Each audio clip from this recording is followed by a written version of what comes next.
திமுக கூட்டணியின் சட்டப்பேரவை தேர்தல் தோல்விக்கு காங்கிரசும் காரணம் என தமிழக பாஜக தலைவர் தமிழிசை சவுந்தரராஜன் தெரிவித்துள்ளார். சென்னை விமான நிலையத்தில் செய்தியாளர்களிடம் பேசிய அவர், அதிமுக அரசின் சிறப்பான செயல்பாடுகளை பாராட்டவும் தவறுகளை சுட்டிக்காட்டவும் பாஜக தயங்காது என்றார்.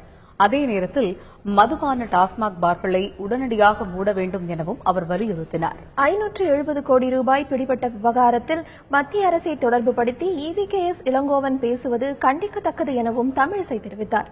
கச்சத்தீவை இலங்கைக்கு தாரை வார்த்தது திமுகவும் காங்கிரசும் தான் என குற்றம் சாட்டிய தமிழிசை, இருநாட்டு பிரச்சினை என்பதால் கச்சத்தீவை மீட்க மத்திய அரசு நடவடிக்கை எடுக்கும் என கூறினார்.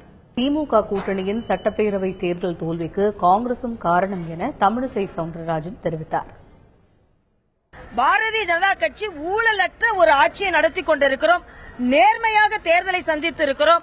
திராவிட முன்னேற்ற கழகத்தோடு அவர்கள் சேர்ந்தாலும் பல இடங்களில் அவர்கள் தோல்வி அடைந்திருக்கிறார்கள். இன்னும் சொல்ல போனால் திராவிட முன்னேற்ற கழக கூட்டணி தோல்வி அடைவதற்கு காங்கிரசும் ஒரு காரணம். இதையெல்லாம் வைத்துக் கொண்டு பாரதிய ஜனதா கட்சி முதலில் இளங்கோவன் அவர்கள் கட்சி பிரச்சனையை பார்க்கட்டும். இதனிடையே நாளை மறுநாள் தமிழக பாஜக புதிய நிர்வாகிகள் கூட்டம் நடைபெறும் எனவும் தமிழிசை தெரிவித்தார். வரும் 12 மற்றும் 13ஆம் தேதிகளில் அகமதாபாத்தில் பாஜக தேசிய செயற்குழு கூட்டம் நடைபெற இருப்பதாகவும் அவர் மேலும் கூறினார்.